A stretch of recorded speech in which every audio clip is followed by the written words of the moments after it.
Dear student, Kurukshetra university से BEd करने वाले छात्र एवं छात्राओं के लिए एवं अन्य जितने भी यूनिवर्सिटी के छात्र जो भी बीएड कर रहे हैं वो भी देख सकते हैं, बिकॉज सभी यूनिवर्सिटी के सिलेबस लगभग एक जैसा ही होता है।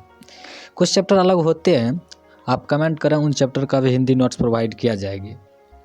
आप लोगों के लिए मेरी तरफ से एक छोटी सी कोशिश है, आप लोग के लिए आज से chapter wise Hindi notes provide किया जा रहा है।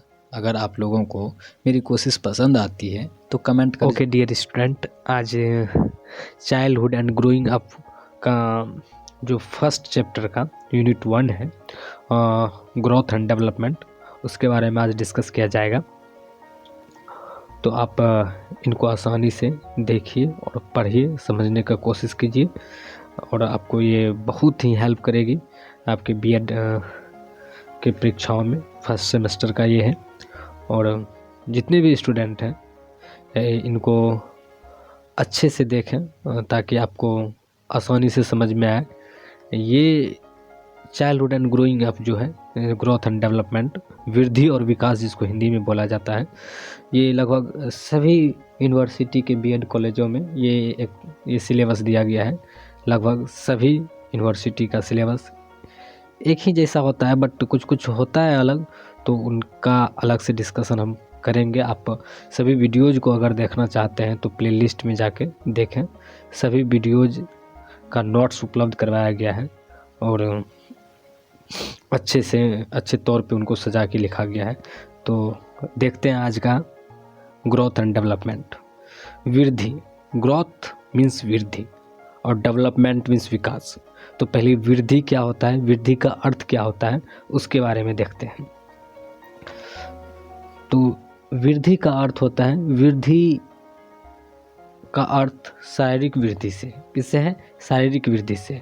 जैसे जैसे बच्चे बड़े होते हैं वैसे वैसे उनके शरीर के अंग बढ़ते जाते हैं। साधारण तौर पर वृद्धि का अर्थ बच्चे के शरीर के विभिन्न अंगों का विकास एवं अंगों की कार्य करने की क्षमता से लिया जाता है। इस वृद्धि को मापा या तोला जाता है। इनकी वृद्धि का जो है, बच्चों की वृद्धि को मापा या तोला जा सकता है। व्यक्ति के इन शारीरिक अंगों के विकास के परिणाम स्वरूप उसका व्यवहार किसी न किसी रूप से प्रभावित होता है। एक डिफिनेशन है, परिभाषा है जो फ्रैंक ने दिया है। फ्रैंक, उनके अनुसार जो है, शरीर के किसी विशेष पक्ष में जो परिवर्तन आता है उसे वृद्धि कहते हैं। शरीर के किसी विशेष पक्ष में जो परिवर्तन आता है उसे वृद्धि कहते हैं।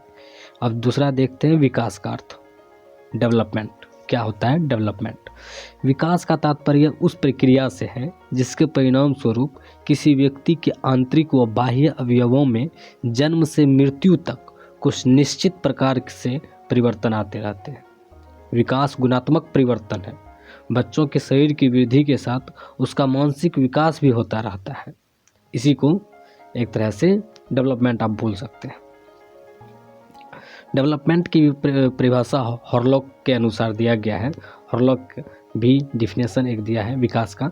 विकास का तात्पर्य ऐसे प्रगतिशील परिवर्तनों से है जो नियमित एवं क्रमिक रूप से होते रहे, मतलब लगातार, क्रमिक रूप, नियमित रूप से चलता रहे। जो विकास की प्रगति है, विकास होता रहे, तो एक प्रकार उसको विकास कहते हैं। आप देख सकते हैं विकास और वृद्धि और विकास में परिभाषा जो है, क्या अंतर है, उनके बारे में आप देख सकते हैं कि पहले तो इस बिंदु पे, इस मुख्य बिंदु पे हम लोग चर्चा करेंगे कि वृद्धि और विकास का अर्थ क्या होता है, जैसे कि हम लोग पहले देख चुके हैं। अगर इनकी शॉर्ट में देखें कम समय में, तो शारीरिक संरचना में होने वाली बढ़ोतरी को वृद्धि कहते हैं, ये वृद्धि कहलाती है। जबकि विकास परिपक्वता की ओर बढ़ता हुआ एक निश्चित क्रम है।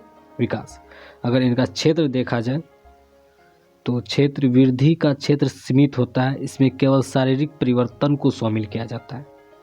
वृद्धि जो है सिर्फ इसमें शारीरिक परिवर्तन ही होता है, जबकि विकास का क्षेत्र विस्तृत होता है, बड़ा होता है। जैसे इसमें मानसिक विकास, शारीरिक विकास, सामाजिक, नैतिक, धार्मिक, आध्यात्मिक, सभी प्रकार का परिवर्तन जो शामिल है, ये सब विकास में आता है। अगर इसकी मापन किया जाए तो मापन वृद्धि में होने वाली सभी परिवर्तनों को मापा जा सकता है, जैसे कद, भार, आकार में वृद्धि, इस सब का मापन होगा। जबकि विकास में होने वाले अधिकांश परिवर्तनों को मापा नहीं जा सकता है, बल्कि महसूस किया जा सकता है। अब जैसे आप ही देख लीजिए, किसी का मानसिक विकास हो रहा है, किसी का नैतिक विकास हो रहा है, उसको हम कैसे मापेंगे? उसको सिर्फ महसूस किया जा ही सकता है ना। तो अब इसकी समाविधि देखा, वृद्धि विकास के बिना संभव नहीं है। वृद्धि जो है, जब तक आप में विकास नहीं होगा तो आप में वृद्धि नहीं होगा। तो उसी प्रकार विकास वृद्धि के बिना संभव भी सकती है और नहीं भी। विकास जो है वृद्धि के बिना संभव हो भी सकती है और नहीं भी हो सकती है। जैसे कि आपके अंदर एक विकास है, मतलब कुछ परिवर्तन हो रहा है, तो वृद्धि, जिस तरह उम्र बढ़ता जाएगा तो आपके अंदर विकास बढ़ता जाएगा। लेकिन कोई ज़रूरी नहीं है कि एज बढ़ा तो विकास भी बढ़ेगा। आप देखते होंगे आसपास के लोग बड़े हो गए हैं, बहुत बड़े हैं, लेकिन कुछ भी समझदारी नहीं है, कुछ भी गलत करते हैं। लेकिन कुछ में देखते होंगे समय के साथ उनका दिमाग बढ़ते जाता है, नॉलेज बढ़ते जाता है। तो ये ज़रूरी नहीं है कि उनका विकास के साथ वृद्धि होगा ही, नहीं भी हो सकता है। तो चलिए आगे देखते हैं, प्रत्यक्ष और परोक्ष रूप से इनमें क्या अंतर है। वृद्धि में होने वाली परिवर्तन जो होते हैं वो प्रत्यक्ष होते हैं, जबकि विकास में होने वाले परिवर्तन अधिकांश परोक्ष होते हैं। ठीक है। पूर्वानुमान, भविष्यवाणी अगर इसका किया जाए तो वृद्धि के आधार पर भविष्यवाणी नहीं कर सकते हैं। वृद्धि के आधार पर भविष्यवाणी नहीं कर सकते हैं। विकास के आधार पर किसी बच्चे की भविष्यवाणी क्या, आप अगर किसी का विकास हो रहा है तो आप भविष्यवाणी कर सकते हैं कि हाँ, बच्चा पढ़ने में तेज है, तर्रार है, इंटेलिजेंट है, आगे चल के ये कुछ बड़ा कर सकता है, देश का नाम रोशन कर सकता है, उनके विकास। लेकिन वृद्धि में उनका हाइट बढ़ रहा है, शरीर बढ़ रहा है, ये कोई ज़रूरी नहीं कि वो कुछ करेगा, कर भी सकता है, ऐसा भी नहीं कि नहीं कर सकता है। तो वृद्धि के आधार पर भविष्यवाणी नहीं कर सकते, लेकिन विकास के आधार पर भविष्यवाणी जरूर कर सकते हैं। अगर आप इनके प्रिंसिपल के बारे में देखते हैं, इनका सिद्धांत क्या है, तो विकास का क्या सिद्धांत है, क्या प्रिंसिपल है, तो इनके बारे में अगर डिस्कस करें तो निरंतरता का विकास, यह एक निरंतर मतलब लगातार चलने वाली प्रक्रिया है जो बच्चों के जन्म से लेकर मृत्यु तक चलती है, परंतु गति एक जैसी नहीं होती, यह कभी तेज कभी धीमी होती है। बात तो बिल्कुल सही है। ये प्रक्रिया जो चलती है, कोई ज़रूरी तो नहीं है कि कंटिन्यू एक ही स्लोप में चले, कभी धीमा भी हो सकता है, कभी तेज भी हो सकता है, कभी बहुत तेज भी हो सकता है, कुछ भी हो सकता है। परस्पर संबंध का विकास, शरीर के एक का वृद्धि और विकास दूसरे पक्ष के साथ अंतर संबंधित होता है। शरीर के एक पक्ष में विकास का प्रभाव दूसरे पक्ष पर भी न्यूनतम पड़ता है, जबकि एक पक्ष का अधिकतम विकास का प्रभाव दूसरे पक्ष पर भी अधिकतम पड़ता है। जैसे मानसिक रूप से पिछड़ा हुआ बच्चा सामाजिक व संवेगात्मक रूप से भी पिछड़ा हो जाता है, बल्कि सदा प्रसन्न रहने वाला बच्चा शारीरिक रूप से स्वस्थ ही होगा। तो इसका परस्पर संबंध का विकास जो बताया, जैसे कि आप इसमें कुछ समझे नहीं होगा, एक एग्जाम्पल के अनुसार हम आपको समझाना चाहेंगे। कोई भी स्टूडेंट हो, बच्चा हो, अगर हम अभी तो बच्चे का ही बात करेंगे क्योंकि चाइल्ड ग्रोइंग का बात चल रहा है, तो इसमें जैसे कि कोई बच्चा अगर मानसिक अवसाद से गुजर रहा है, उनको कोई मार धुतकार रहा है, तो उनका दिमाग जो होता है ना, वो ज़्यादा विकास नहीं कर पाता है। लेकिन एक खुशहाल बच्चा, जिनकी हर एक चीज़ खुशी, कम से कम खुश रहता है, हंसता है, खेलता है, उसका दिनचर्या बहुत अच्छा गुजरता है, तो बच्चा का दिमाग के साथ साथ हर एक चीज़ डेवलप करता है और वो बहुत आगे दूर तक भी जाता है। एक तरह से परस्पर संबंध विकास में इस तरह आप दर्शा सकते हैं। एकीकरण का सिद्धांत, एकीकरण का सिद्धांत क्या है? तीसरा पॉइंट में सबसे पहले बच्चों के संपूर्ण अंग का विकास होता है, उसके बाद उसके विभिन्न भागों का विकास होता है और अंत में उसके समन्वय हो जाता है। जैसे बच्चा शुरुआत में हाथ को हिलाने सीखता है, उसके बाद उंगलियों को हिलाने सीखता है और अंत में हाथ और उंगलियों दोनों के साथ हिला सकता है। समन्वय विकास का मतलब वही ना हुआ कि पहले कोई चीज़ एक एक करके पहले बैठने सीखा, दौड़ना सीखा, बैठना सीखा, फिर खड़ा होना सीखा, फिर जब मन किया बैठ गया, दौड़ गया, खेल लिया, तो समन्वय विकास। दैट मीन्स बच्चे शुरुआत में हाथ को हिलाना सीखता है, उसके बाद उंगलियों को हिलाना सीखता है और अंत में हाथ और उंगलियों दोनों को एक साथ हिला सकता है, जिससे उनमें समन्वय हो जाता है। इसे ही एकीकरण का सिद्धांत कहते हैं। इसको ही एकीकरण का सिद्धांत आप बोल सकते हैं। अगर चौथा नंबर पॉइंट देखें तो सामान्य से विशिष्ट की ओर। शुरुआत में बच्चा अस्पष्ट आवाज़ें निकालता है, उसके बाद उन्हीं शब्दों को स्पष्ट रूप से बोलना सीखता है। यह शुरुआत में बच्चे हाथ पैर को वैसे ही हिलाता रहता है, उसके बाद विशिष्ट रूप से उसके चीज़ को पकड़ना शुरू कर देता है, जिसे सामान्य रूप से विशिष्ट की ओर जाने का सिद्धांत कहते हैं। हम दूसरा देखते हैं 5 नंबर पॉइंट क्या कहा है, विकास का असमान गति का सिद्धांत। विकास का असमान गति का सिद्धांत क्या कहता है? विकास का असमान गति का सिद्धांत जो है, वृद्धि और विकास कभी भी समान गति से नहीं चलते। कई बार बच्चे की वृद्धि ज़्यादा हो जाती है परंतु विकास कम हो जाता है। कई बार देखा जाता है कि बच्चे की वृद्धि ज़्यादा या कम भी होती है और विकास कम या ज़्यादा भी हो जाता है। अतः कहा जा सकता है कि वृद्धि और विकास समान गति से नहीं चलते हैं। मतलब कहने का मतलब सिंपल है, किसी बच्चे में अचानक से लंबा हो जाता है, अचानक से शरीर वृद्धि कर जाता है लेकिन दिमाग विकास नहीं कर पाता है। कभी कभी होता है क्या कि दिमाग विकसित कर रहा है, शरीर बौनापन है, देहात फैल नहीं रहा है। कभी ये भी बच्चों में देखा जाता है, कभी कभी दोनों एक साथ भी होते। मतलब कोई ज़रूरी नहीं है कि सब बच्चों में एक ही जैसा हो, सब बच्चे में अलग अलग ढंग से होती है विकास की गति। अब देखा जाए तो विकास की दिशा का सिद्धांत क्या है? विकास का दिशा का सिद्धांत, तो विकास की दिशा का सिद्धांत आप देख सकते हैं किस तरह हमने ड्रॉ किया है। दिशा ऊपर से नीचे होती है, अर्थात सिर से पैर की ओर विकास होता है। मतलब सिर से पैर की ओर विकास होता है, या केंद्र से परिधि की ओर होता है।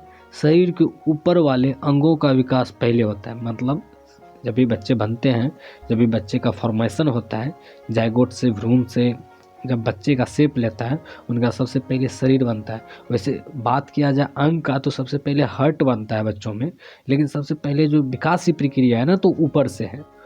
तो वही बताना चाह रहे हैं विकास पहले होता है। मतलब पहले ऊपर वाले अंगों का विकास होता है और नीचे वाले अंगों का विकास बाद में होता है।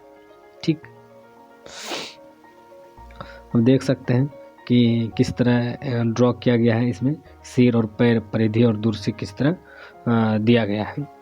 अब 7वां नंबर पॉइंट जो है उसको डिस्कस कर लेते हैं, व्यक्तिगत भिन्नता का सिद्धांत।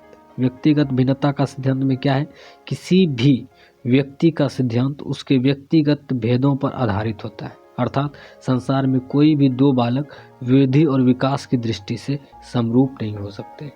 कहीं भी संसार में कोई भी दो बालक वृद्धि और विकास की दृष्टि से समरूप, मतलब एक जैसा नहीं हो सकता। विकास वंशानुगत और वातावरण की परस्पर अभिक्रिया का परिणाम होता है। ठीक, डेवलपमेंट इक्वल टू समझाया गया है, कोई ज़रूरी नहीं है इतना, बट आप पढ़ना चाहेंगे तो पढ़ सकते हैं। डेवलपमेंट इक्वल टू क्या होता है, एनवायरनमेंट इनटू हेरेडिटी होता है। फिर पर्सनालिटी इक्वल टू क्या होता है, तो एनवायरनमेंट इनटू हेरेडिटी होता है। कि मतलब डेवलपमेंट जो है वो कैसे हो सकता है बच्चे में, तो उसका किस किस चीज़ पे इफ़ेक्ट पड़ता है। तो डेट मीन्स एनवायरनमेंट क्या पर्यावरण है, उसके बाद हेरेडिटी क्या भिन्नता है आसपास के आदमियों का, उस सब चीज़ की बच्चों की डेवलपमेंट होती है।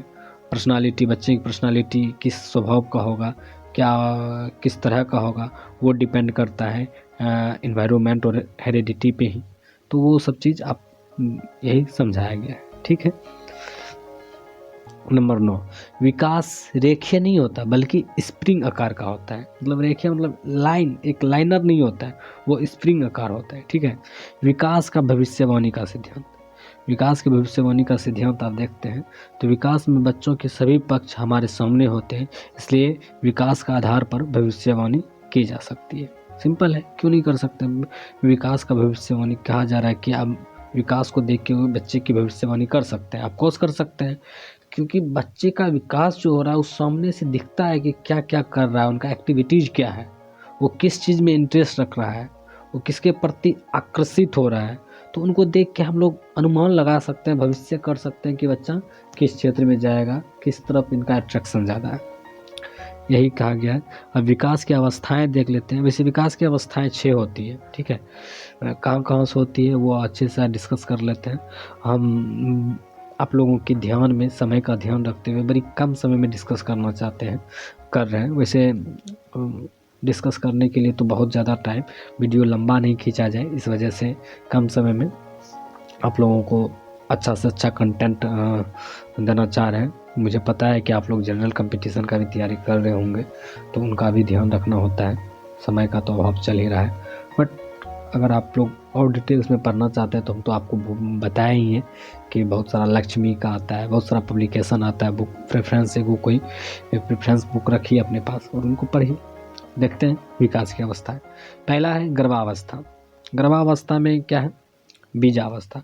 गर्भधारण से लेके 2 सप्ताह तक जो होता है गर्भधारण से, उसको बीजावस्था कहते हैं। उसके बाद आता है भ्रूणावस्था, भ्रूण जैगोट जिसको बोला जाता है, भ्रूण अवस्था। 2 सप्ताह से 2 माह तक जो होता है वो भ्रूण अवस्था में होता है, ठीक है। उसके बाद होता है गर्भावस्था, जब गर्भवती हो जाती है उसको 2 माह से मतलब 2 माह से जन्म तक को गर्भावस्था कहते हैं। जब तक बच्चे की जन्म ना हो जाए तब तक को 2 माह से जन्म तक की अवस्था को गर्भावस्था कहते हैं, ठीक है। अब देखते हैं पहले शिशुआवस्था, ठीक है। शिशुआवस्था जो होता है शुरू से मतलब गर्भधारण से लेकर 2 माह सीखने का आदर्श काल होता है। शिशुआवस्था में सीखने का आदर्श काल, जीवन का महत्वपूर्ण काल, अंग प्रत्यंगों का विकास, बोलना चलना सीखना, सभी संवेग विकसित हो जाते हैं। संवेगात्मक अस्थिरता, तीव्र शारीरिक विकास परंतु गर्भावस्था से कम होता है। गर्भावस्था में ज़्यादा और शिशुआवस्था में कम होता है। बाल्यावस्था, बाल्यावस्था को 2 भागों में बांट सकते हैं, पूर्व बाल्यावस्था, उत्तर बाल्यावस्था। इसका उम्र जो होता है बाल्यावस्था में, शिशुआवस्था तो बताइए आपको 0 से मतलब जन्म से लेके 2 वर्ष तक, ठीक है, शिशुआवस्था कहलाता है। बाल्यावस्था को 2 भागों में बांट सकते हैं, पूर्व बाल्यावस्था और उत्तर बाल्यावस्था। पूर्व बाल्यावस्था का जो एज है वो 2 से 7 साल तक है और उत्तर बाल्यावस्था का जो एज है वो 7 से 12 साल तक है, ठीक है। तो 2 साल से पूर्व बाल्यावस्था को देख लेते हैं। पूर्व बाल्यावस्था में जीवन का अनोखा काल, बच्चों के लिए ये जो होता है ना पूर्व बाल्यावस्था, जीवन का अनोखा काल होता है उनके लिए। चलना फिरना खड़ा होना इनके लिए कठिन काल भी होता है। खिलौनों की अवस्था, इस अवस्था में बच्चे खिलौनों के प्रति अधिक आकर्षित होते हैं। जब भी मेले जाएंगे तो वो खाने पीने पे कम उनका ध्यान रहेगा, खिलौनों की तरफ ज़्यादा आकर्षित होगा, इसलिए इनको खिलौनों की अवस्था भी कहा जाता है। सुनहरी अवस्था, इनके लिए सुनहरा पल होता है, गुजरता है, हंसना खेलना, उत्सुकता, जिज्ञासु, प्रश्न पूछना, इस सब अवस्था में बच्चों के हर एक चीज़ में कुछ भी देखे तो हर एक चीज़ पे सवाल करें, ये क्या है, ये कैसे होता है, ये क्यों होता है, ये प्रश्न पूछने की अवस्था होता है। जिद्दी भी होता है, आज्ञाकारी भी होता है। अगर उस बच्चे को गुड बॉय कह के उनको डिनोट करें कि आप गुड बॉय हो, एक गिलास पानी लाओ, तो वो पानी ला के दे देगा। जिद्दी भी, कोई बच्चे जिद्दी भी होते हैं, उनको नहीं मुझे ये चाहिए तो चाहिए, कोई भी हाल में वो जिद्दी मतलब कुछ होते हैं। उसके बाद अहम केंद्रित होते हैं। संप्रत्यात्मक अवस्था भी होता है। पूर्व विद्यालय मतलब विद्यालय जाने से पहले का अवस्था बोला जा सकता है पूर्व बाल्यावस्था को। अब उत्तर बाल्यावस्था को देख लेते हैं, जिसमें उम्र 7 से 12 तक की होती है। जीवन की उत्पत्ति का काल इसको बोला जाता है। टोली गिरह की अवस्था, इसमें कहने मतलब कि बच्चे ग्रुप में खेलने के लिए गिरोह में प्रारंभिक अवस्था होता है। ये सृजनात्मक की ओर झुकाव होता है इनका। नैतिकता की, क्या नैतिक मतलब अच्छा खराब समझने बुझने की अवस्था होती है। रेबिडो शांत होता है इसका। मूर्त चिंतन होता है।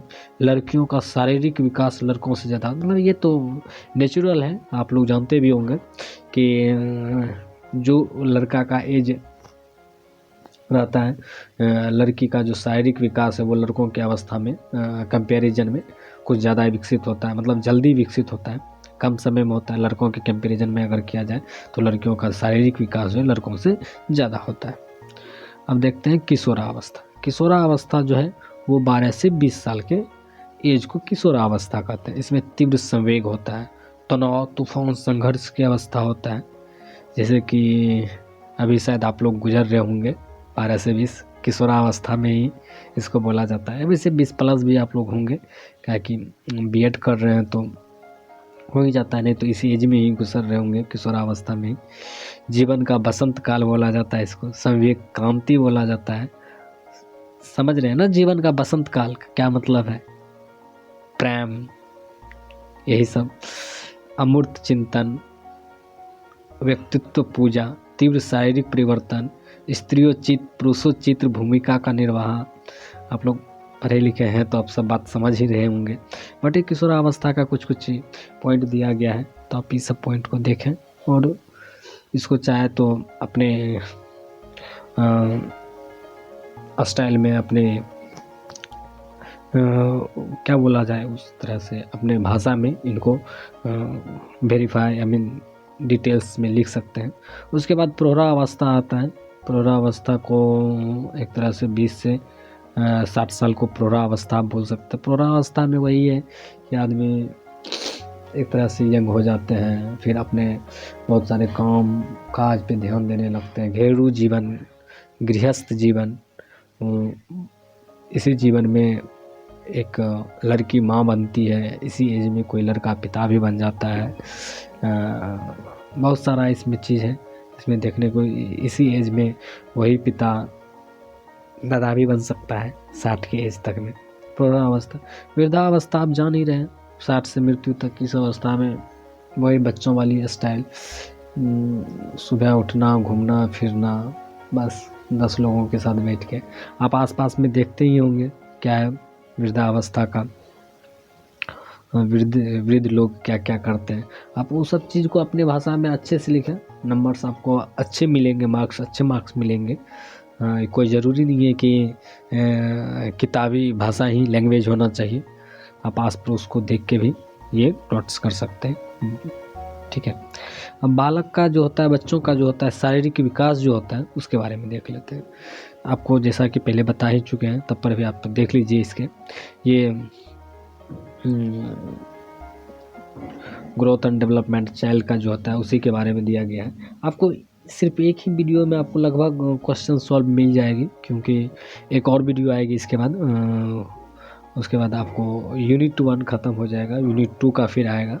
आपको सिलेबस डिस्कस कर दिया गया है, तो आप समझ जाइएगा कि हाँ यूनिट कितना मुझे पढ़ना होगा, एक अंदाज़ा लग जाएगा आपको। तो ठीक है, देखते हैं सिलेबस, या तो सिलेबस बोल रहे सॉरी, शिशुअवस्था, जन्म से 2 वर्ष बताए थे। शिशुआ पूर्व बाल्यावस्था 2 से 6 वर्ष या 7 वर्ष जो बोले, उत्तर बाल्यावस्था 7 से 12 या 6 से 12 वर्ष, किशोरावस्था 12 से 18 वर्ष, ठीक है। अब शिशुअवस्था में देखते हैं जन्म से समय जो बताया, जन्म के समय। अब इसके बारे में थोड़ा देख लेते हैं, बच्चे उस समय कितना बड़ा होता है, लंबाई चौड़ाई क्या होता है बच्चे में, वो भी आप देख लेते हैं। जन्म के समय शिशु की जो लंबाई होता है ना, वो 19 से लगभग 19 या 20 इंच की होती है, और बॉयज जो 20.5 इंच, और जबकि गर्ल्स 20.3 इंच की होती है। 4 माह के बच्चों की जो लंबाई होती है वो 23 इंच से 24 इंच तक हो जाती है, जबकि 1 वर्ष के बच्चों की लंबाई 28 इंच से 30 इंच तक बढ़ जाती है। जन्म के समय शिशु का जो भार होता है, अगर लड़कों की बात करें तो 0.3 से 3.5 kg तक होता है, मतलब पौंड में अगर बात करेंगे 7.15 पौंड होता है, जबकि गर्ल्स में करेंगे भार तो 3.3 kg होता है, और पौंड में 7.13 तक कम हो सकता है। और गर्ल्स का अगर बात करें शिशु का भार तो 0.3 0.2 के समथिंग में आसपास रहता है, ठीक है। नोट इनका अब कुछ देख लेते हैं, ये नोट दिया गया है, मतलब इम्पोर्टेंट है कुछ।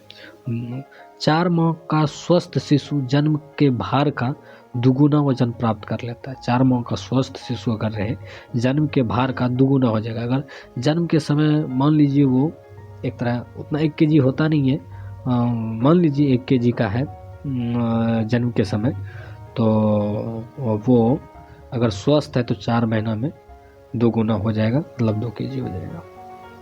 जबकि 1 वर्ष के शिशु के जन्म के भार का 3 गुना वजन प्राप्त कर लेता है। इसके बाद आधा पौंड प्रति माह के हिसाब से बढ़ता है। 5 वर्षों में वो 38 से 48 पौंड तक हो जाता है, ठीक है। सिर व मस्तिष्क में देखते हैं कि विकास कैसे होता है। भ्रूणावस्था में विकास सिर से पैर की ओर होता है, जैसा कि हम आपको पहले बता चुके हैं। इसलिए सिर का साइज बाकी शरीर से बड़ा होता है, ठीक है। हृदय की धड़कन, शिशु का हृदय छोटा होता है, धमनियों बड़ी होती है। प्रथम माह शिशु के हृदय की धड़कन 140 प्रति मिनट व 6 वर्षों में जो हो जाता है वो लगभग हृदय जो होता है धड़कन। वैसे सामान्य व्यक्ति में आपको पता ही होगा, सामान्य व्यक्ति में हृदय जो धड़कता है पर मिनट 70 से 72 बार पर मिनट धड़कता है हृदय, लेकिन बच्चे में जो होता है वो 110 पर मिनट 6 वर्षों तक में 110 का। एक बच्चे का धड़कन थोड़ा फास्ट चलता है, बचपन रहता है तो इसलिए वैसे आपको पता ही होगा जब बच्चे का फॉर्मेशन होता है, जब जाइगोट बनता है तो उस समय सबसे पहला अंग जो बनता है बच्चों का वो होता है हार्ट, हृदय। पूर्व बाल्यावस्था देखते हैं, इसमें जो पूर्व बाल्यावस्था में जो होता है शारीरिक वृद्धि में गति मंद हो जाती है, ठीक है। इस समय लंबाई औसतन 7.8 से लगभग 8 की दर से हर साल बढ़ती है। 5 साल का बच्चा जन्म की लंबाई का दुगुना हो जाता है, जन्म की लंबाई का दुगुना हो जाता है 5 साल में, ठीक है। पूर्व बाल्यावस्था में भार में वृद्धि मंद गति से धीरे धीरे होती है, क्योंकि बच्चे की अधिकांश ऊर्जा खेलने, दौड़ने, कूदने और भागने में लग जाती है। आपको पता ही है कि इस अवस्था में बच्चे खेलते कूदते बहुत ज़्यादा है। 2 से 6 वर्ष के बच्चे के आयु तक नेत्र गोलक पूर्ण रूप से विकसित हो, आई वॉल जो होता है ना वो पूर्ण रूप से विकसित हो जाता है 2 से 6 वर्ष के बच्चों में, ठीक है। उत्तर बाल्यावस्था, लेटर चाइल्डहुड। शारीरिक विकास जो होता है उत्तर बाल्यावस्था में लंबाई धीमी गति से बढ़ती है। प्रति वर्ष 2 या 3 इंच की वृद्धि होती है, लगभग 106 सेंटीमीटर, ठीक है। प्रति वर्ष 2-3 इंच की वृद्धि हो जाती है लगभग, ठीक है। वजन इसका बात किया जाए तो 36 केजी से 43 केजी के मध्य रहता है। लड़कियों का वजन लड़कों से ज़्यादा होता है इस समय, ठीक है। बालक में मस्तिष्क विकास 6 साल तक 90% हो जाता है। 10 वर्ष तक 95% हो जाता है और भार लगभग 1260 ग्राम हो जाता है। हृदय प्रति मिनट 72 बार धड़कता है, तो आपको बताए ही थे। सामान्य व्यक्ति का जो होता है धड़कन धड़कन का हार्ट बीट जो होता है वो 1 मिनट में 72 बार धड़कता है, 70 से 72 बार। 5 या 6 साल में दूध के दांत गिरना शुरू हो जाते हैं। आपको पता है दूध के दांत 20 होते हैं, 20 दांत हर बच्चे में दोबारा आते हैं। और 12 से 13 वर्षों में बालक के 27 से 28 दांत अस्थायी हो जाते हैं और दांतों का सर्वाधिक विकास इसी अवस्था में होता है, ठीक है। तो इस अवस्था में मांसपेशियों का भार शरीर के भार का 27 से 30% तक हो जाता है। अब किशोरावस्था में शारीरिक विकास देख लेते हैं। इस अवस्था में लंबाई में वृद्धि तीव्र गति से होती है। किशोरावस्था में 11 से 14 वर्ष में लड़कियों की लंबाई लड़कों की तुलना में अधिक बढ़ती है। लड़कियों की लंबाई में वृद्धि 18 वर्ष के बाद रुक जाती है। 18 वर्ष के बाद लड़कियों में जो लंबाई जो है ना मतलब वो रुक जाता है। भार जो होता है हड्डियों की संख्या 206 हो जाती है, जैसा कि बच्चों में 300 प्लस होती है। जिसमें बच्चे की जन्म होती है उसमें बहुत सारी हड्डियों बिखरे जुड़े नहीं होते हैं, लगभग 400 होते हैं। लेकिन जब उनका धीरे धीरे विकास होते जाता है, शरीर में ग्रोथ होते जाता है, तो धीरे धीरे क्या होता है तो हड्डियाँ एक दूसरे से जुटने लगते हैं और जुटते जुटते इस अवस्था आते आते 206 हो जाती है हड्डियों का विकास पैराथायराइड ग्रंथि से संबंधित होता है, ठीक है। दांत जो अस्थायी दांत 28 होते हैं। 14 अकल जार कहा जाता है।